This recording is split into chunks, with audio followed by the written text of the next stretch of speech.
Hello friends, तो स्वागत है आप सभी का आज की मेरी नई वीडियो में। और आज के इस वीडियो में हम सीखेंगे संस्कृत में कारक का परिचय। संस्कृत में कुल कारकों की संख्या 6 होती है।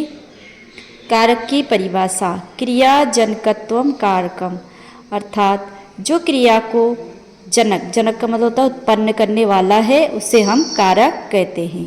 इसमें पहला कारक है कर्ता कारक, जिसका प्रतीक चिन्ह है ने।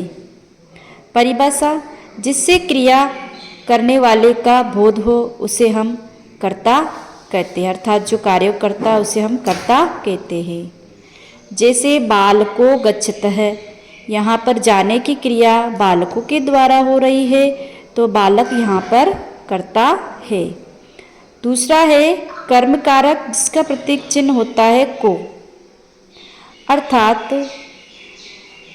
जिन कर्ता क्रिया के द्वारा जिसको सर्वाधिक चाहता है उसे हम कर्म कहते हैं। जैसे छात्रा गुरु नमति, यहाँ पर छात्रा किसको नमस्कार कर रही है? गुरु को, तो यहाँ पर गुरु जो है ये हमारा कर्ता है।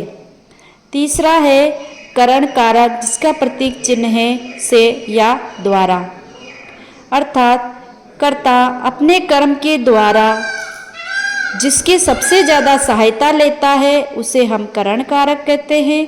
जैसे बालकः कलमेन लिखती, यहाँ पर बालक किससे लिख रहा है? कलम की सहायता से लिख रहा है, इसलिए कलम शब्द में तृतीया विभक्ति आई, अर्थात करण कारक का प्रयोग हुआ है। उसके बाद चौथा कारक है संप्रदान कारक, जिसका प्रतीक चिन्ह होता है को या के लिए, अर्थात कर्ता। चौथा कारक है संप्रदान कारक, जिसका प्रतीक चिन्ह है को या के लिए, अर्थात कर्ता दान कर्म के द्वारा जिसे सर्वाधिक संतुष्ट करना चाहता है उसे हम संप्रदान कारक कहते हैं। जैसे राम है गीताए उपहारम यच्छति, यच्छति का मतलब होता है देना, अर्थात राम गीता के लिए उपहार देता है, अर्थात जो राम है वो उपहार देकर किसे सर्वाधिक प्रसन्न करना चाह रहा है? गीता को, उसे प्रसन्न अर्थात करना चाह रहा है, इसलिए गीता में चतुर्थी विभक्ति आई है। इसके बाद नेक्स्ट जो हमारा कारक है वो है अपादान कारक। अपादान कारक का प्रतीक चिन्ह होता है से, अर्थात जब भी कोई वस्तु या व्यक्ति किसी स्थान या जगह से अलग हो रहा है तो वहाँ पर अपादान कारक का प्रयोग किया जाता है। जैसे वृक्षात पत्राणि पतन्ति, यहाँ पर जो पत्र हैं यानी पत्ते हैं वो वृक्ष से अलग हो रहे हैं, इस कारण से वृक्ष शब्द में पंचमी विभक्ति आई है।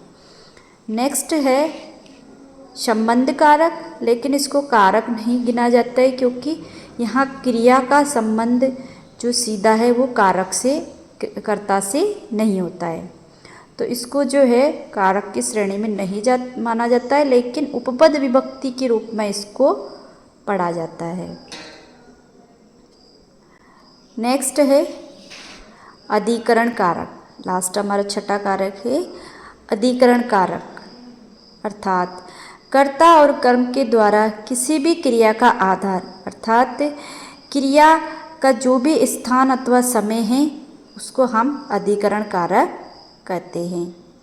जैसे वृक्षे वानरः अस्ति, अर्थात पेड़ पर बंदर है, यहाँ पर बंदर कहाँ है?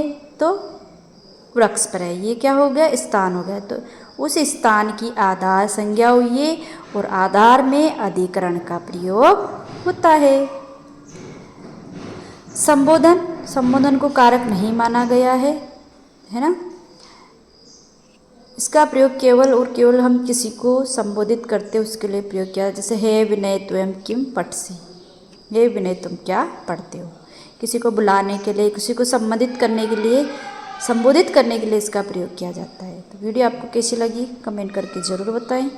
चैनल पर नए हो तो चैनल को सब्सक्राइब जरूर करें।